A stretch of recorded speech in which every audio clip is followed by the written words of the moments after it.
सभी चालक भाइयों को मेरा नमस्कार। दोस्तों, आज की ये जो वीडियो है ये दिल्ली के ऑटो टैक्सी चालकों के लिए है। जी हां दोस्तों, दिल्ली के ऑटो टैक्सी चालकों के लिए दो बड़ी खबरें निकल कर आई हैं जो कि ऑटो टैक्सी चालकों के लिए काफी फायदेमंद होने वाली हैं। तो अगर आप दिल्ली में रहते हैं और ऑटो या फिर टैक्सी चलाते हैं तो इस वीडियो को पूरा एंड तक देखें और ज्यादा से ज्यादा ड्राइवर भाइयों तक शेयर करें। दूसरी वाली जो मैं आपको खबर बताऊंगा वो तो आपके परिवार के लिए काफी ज्यादा महत्वपूर्ण होने वाली है। इन दोनों बड़ी खबरों के लिए सबसे बड़ा जो योगदान है वो दिल्ली ऑटो रिक्शा संघ के महामंत्री राजेंद्र सोनी जी का है। दोस्तों, एक खबर निकल कर आई है नई दिल्ली रेलवे स्टेशन की तरफ से और दूसरी खबर बहुत ही जल्द आपको मिलने वाली है, वो है दिल्ली सरकार और ट्रांसपोर्ट विभाग की तरफ से। तो क्या है दोनों बड़ी खबर, जानने से पहले दोस्तों आपसे छोटी सी रिक्वेस्ट है, चैनल पर अगर आप पहली बार आए हैं या फिर चैनल को अभी तक सब्सक्राइब नहीं किया है तो सब्सक्राइब करके बेल आइकन जरूर दबा दें। और अगर आप हमें फेसबुक पे देख रहे हैं तो हमारे फेसबुक पेज को ही फॉलो जरूर कर लें, क्योंकि दोस्तों हमारे चैनल पर हमेशा ट्रांसपोर्ट से जुड़ी, आरटीओ से जुड़ी, ट्रैफिक डिपार्टमेंट से जुड़ी समस्त प्रकार की जानकारी सही और सटीक टाइम पर मिलती है। तो चलिए दोस्तों वीडियो को शुरू करते हैं और आपको दोनों बड़ी खबरों के बारे में बताते हैं। दूसरी वाली खबर देखना बिल्कुल भी ना भूलें। चलिए पहले मैं आपको पहली खबर बताता हूं जो कि नई दिल्ली रेलवे स्टेशन से निकल कर आई है। आज दोस्तों नई दिल्ली रेलवे स्टेशन पर रेलवे मंत्री अश्विनी वैष्णव जी ने दौरा किया और इस दौरे में उनकी मुलाकात दिल्ली ऑटो रिक्शा संघ के महामंत्री राजेंद्र सोनी जी से हुई। राजेंद्र सोनी जी की रेलवे मंत्री जी से ये दूसरी मुलाकात थी। पहली मुलाकात आपको पता ही होगा, आज से कुछ महीने पहले यानी कि फरवरी के आसपास में हुई थी, जब नई दिल्ली रेलवे स्टेशन पर लगने वाले पार्किंग शुल्क को कम किया गया था। आइए जानते हैं आज जब रेल मंत्री अश्विनी वैष्णव जी से राजेंद्र सोनी जी की मुलाकात हुई तो राजेंद्र सोनी जी ने अपनी किन किन मांगों को उनके सामने रखा। दोस्तों, राजेंद्र सोनी जी ने रेलवे मंत्री के सामने 4 बड़ी मांगे रखी जो कि समस्त ऑटो टैक्सी चालकों के लिए बहुत जरूरी थी। आइए जानते हैं पहली मांग क्या रखी। पहली मांग राजेंद्र सोनी जी ने रखी कि Nai Delhi railway station Ajmeri gate side यानी कि 2 नंबर गेट साइट पर प्राइवेट कंपनी को पार्किंग का ठेका दे दिया गया है, जिसकी वजह से वहां पर आने जाने वाले ऑटो टैक्सी चालकों को व सवारियों को काफी ज्यादा परेशानियां झेलनी पड़ती हैं।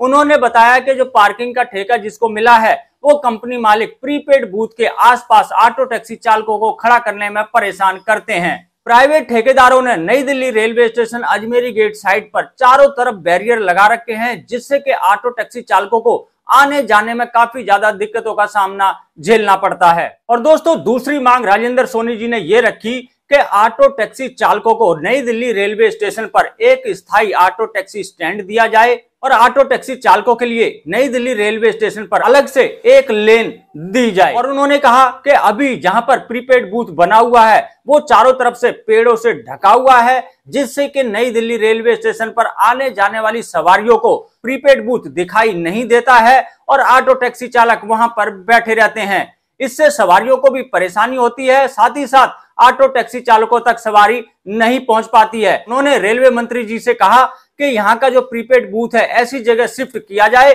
जहां पर सवारी आराम से पहुंच सके। तीसरी मांग उन्होंने ये रखी कि नई दिल्ली रेलवे स्टेशन पर 24 घंटे ऑटो और टैक्सी चालक आते जाते रहते हैं या फिर कई ऑटो टैक्सी चालक हर समय वहां पर मौजूद रहते हैं। ऐसे में उनके लिए ना तो किसी चाय की व्यवस्था है ना ही भोजन की व्यवस्था है। उन्होंने मंत्री जी से कहा कि ऑटो टैक्सी चालकों के लिए अलग से एक कैंटीन या फिर भोजनालय बनाया जाए, जिससे कि ऑटो टैक्सी चालक कम दरों में चाय, पानी या फिर खाना खा सकें। चौथी मांग उन्होंने ये रखी कि नई दिल्ली अजमेरी गेट साइट जो रेलवे स्टेशन है, Nai Delhi railway station Ajmeri gate side पर जहां पर तिरंगा झंडा लगाया गया है उस जगह का कुछ लोग शौचालय के रूप में इस्तेमाल करते हैं, जिसकी वजह से वहां पर गंदगी फैली रहती है। उन्होंने मंत्री जी से कहा कि इस तिरंगे झंडे का अपमान भी होता है, तो इसलिए इस तिरंगे झंडे को कहीं और शिफ्ट किया जाए और यहाँ की साफ सफाई समय समय पर की जानी चाहिए। तो ये 4 बड़ी मुख्य मांगे रेलवे मंत्री जी के सामने दिल्ली ऑटो रिक्शा संघ के महामंत्री राजेंद्र सोनी जी ने रखी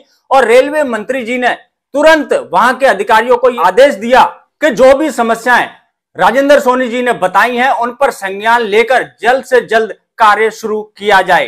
तो अब आपको नई दिल्ली रेलवे स्टेशन पर काफी ज्यादा राहत मिलने की हमें उम्मीद है।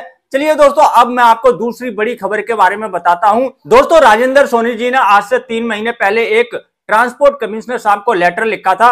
उसमें कहा गया था कि दिल्ली के अंदर जब चुनाव हुए थे तो भारतीय जनता पार्टी ने वादा किया था कि दिल्ली के ऑटो टैक्सी चालकों के लिए हम कल्याण बोर्ड बनाएंगे। तो इस कल्याण बोर्ड को जल्द से जल्द बनाया जाए जिससे कि ऑटो टैक्सी चालक इसका लाभ उठा सकें। दोस्तों, कल्याण बोर्ड बनने के बाद सिर्फ ऑटो टैक्सी चालकों को ही नहीं, उनके परिवार को भी काफी ज्यादा लाभ मिल सकेगा। और साथ ही साथ दिल्ली ऑटो रिक्शा संघ के महामंत्री राजेंद्र सोनी जी ने यह भी मांग रखी कि कल्याण बोर्ड में ईएसआई का प्रावधान रखा जाना चाहिए। दोस्तों, ईएसआई के बारे में आप जानते ही होंगे। एक ईएसआई कार्ड बनता है जिसके माध्यम से आप जो ईएसआई हॉस्पिटल होते हैं वहां पर फ्री में इलाज करा सकते हैं, चाहे वो आप हो या फिर आपका कोई परिवार का सदस्य हो। तो कल्याण बोर्ड में ईएसआई कार्ड को जोड़ने की मांग राजेंद्र सोनी जी ने रखी है। बहुत ही जल्द दिल्ली ट्रांसपोर्ट डिपार्टमेंट की कमिश्नर साहिबा से दिल्ली ऑटो रिक्शा संघ के महामंत्री राजेंद्र सोनी जी की मुलाकात होगी और कल्याण बोर्ड लागू होने से पहले उसमें क्या क्या बदलाव करने हैं, क्या क्या प्रावधान रखने हैं, उसके बारे में चर्चा होगी। उसके बाद इस कल्याण बोर्ड की आखिरी रूपरेखा तैयार होगी और इसे लागू किया जाएगा। बहुत ही जल्द ट्रांसपोर्ट कमिश्नर साहब से दिल्ली ऑटो रिक्शा संघ और उनकी पूरी टीम की मुलाकात होने वाली है। तो आपको बहुत ही जल्द ये बड़ी खुशखबरी भी मिल जाएगी। तो दोस्तों, अब मैंने आपको दोनों बड़ी खबरों के बारे में बता दिया है।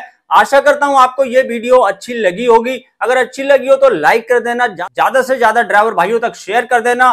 तो इस वीडियो करेंगे यहीं पे समाप्त। मिलेंगे किसी और जानकारी से भरपूर वीडियो में। तब तक के लिए जय हिंद, जय भारत।